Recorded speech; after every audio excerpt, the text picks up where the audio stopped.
walk by the sleep number set. And of course, one of the bigger attractions here is this place right here, FanDuel, Pat McAfee's show, which is one of the biggest on the web.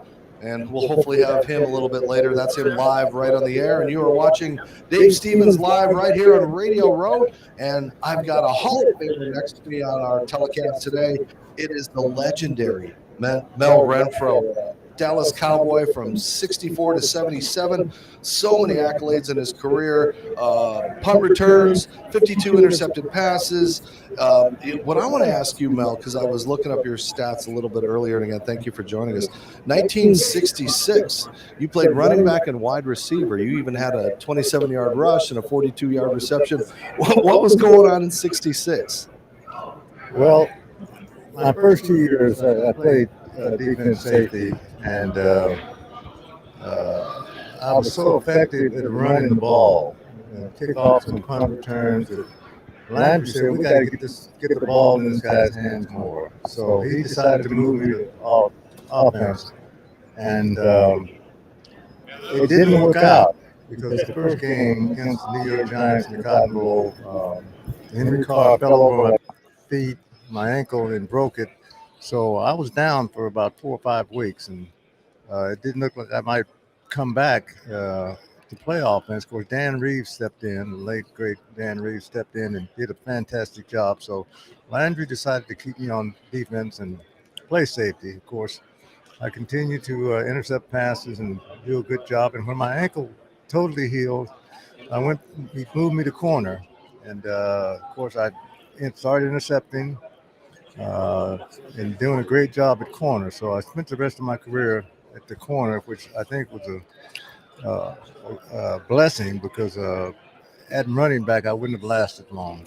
I played 14 years and turned out really well because it got me into the Hall of Fame. And you got that ring, too. You got to show that beautiful. You got a couple of them, but that's one of the old ones. That's Hall of Fame, 1996, and this one is Super Bowl 12, Dallas, Denver. Orange Crush against Doomsday.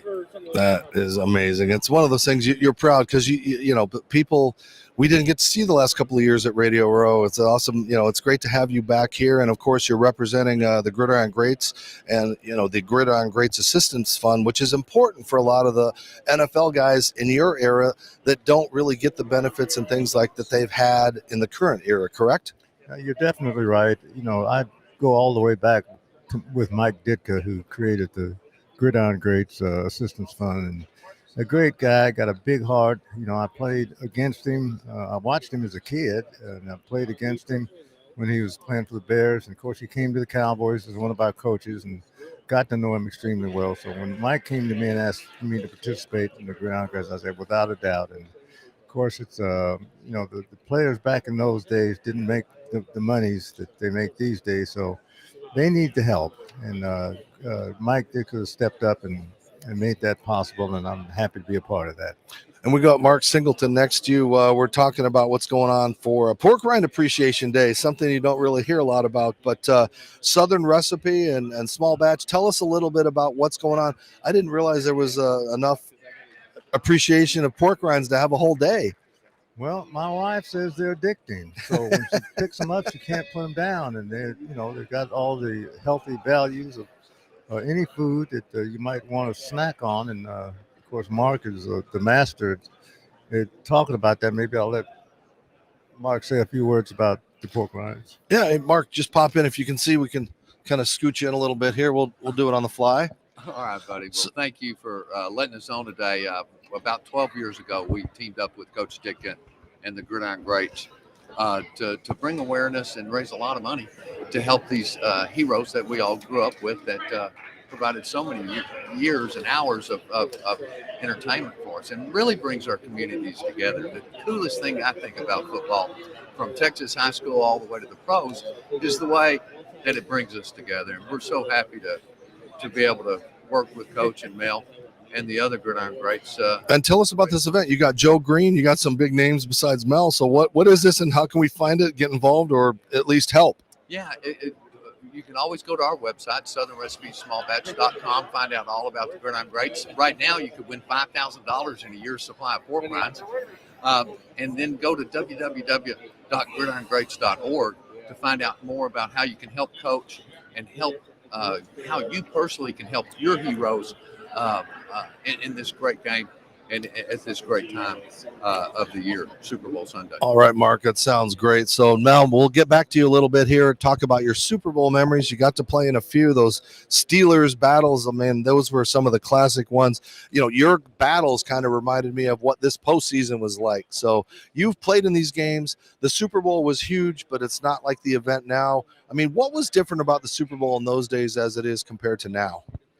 Well, you know, there's so much media coverage, a lot more today than it was back when we played. Of course, it was new, and you know, the Super Bowl is Super Bowl. You know, you got that Super Bowl ring. It means as much. It meant as much then as it does now that you're a Super Bowl champion, and I'm proud to wear those Super Bowl rings. And you know, I give a shout out to these current players that have the opportunity to get on that stage. And it's just like, you know, when you start playing sports, it's a team sport, and you got to work with your teammates and your coaches to be successful. And it's just like any business, the pork rind business, the gridiron greats. Everything takes teamwork and people working together. The good people that are all have the same thought in mind is to try to do good for your fellow man. And you know, I appreciate Mark so much and those people, and I'm just happy to be here and enjoying this experience and just paying tribute to the two Super Bowl teams and you know, may the best man win. I'm a Los Angeles Ram fan, but I think that Cincinnati's going to win the ball game. Well, good. I like to hear that. And you know, you're in an exclusive club as a person that's won a couple of Super Bowls, but that jacket means you're in an even more exclusive club. Just take us back to that time when you finally got the call and what that moment was like at Canton when you're up there giving your speech. I mean, I imagine it still gives you chills when you think about what that must have been like. The epitome of your career, what you battled, you know, in the 50s and 60s with racism and everything, and to become a pure, true athlete, honored for his ability on the field. I mean, it just, you got to be glowing every day. When you probably don't get to bring this coat out very much. They think you're a Century 21 salesman or something, but it's so beautiful to have. Well, what comes to mind first is being 6 and 7 and 8 years old, watching those great players of the past, the Jim Browns and the Lenny Moores, and emulating them, you know, as a kid. And never in a million years would I ever thought that I'd become a pro player and get to the Hall of Fame. It was just the furthest thing from my mind. But growing up, going through high school and college, getting a taste of what it was all about, and you know, finally getting there, standing on that podium, you know, looking down on the audience and those cameras, and I'm just thinking, you know, I'm being watched all around the world. I said, wow, you know, you just, in the old cliche, it just doesn't get any better than this.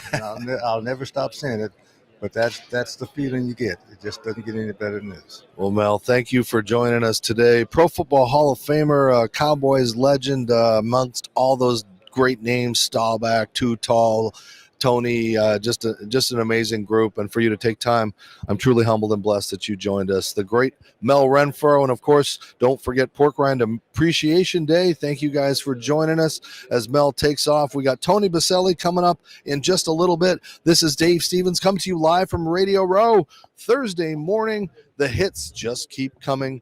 Stay with us. We'll be back in just a little bit. And like I said, we got Tony Baselli coming up. So don't change that webcam, whatever you're watching, TV channel. Just continue to support Ability Media.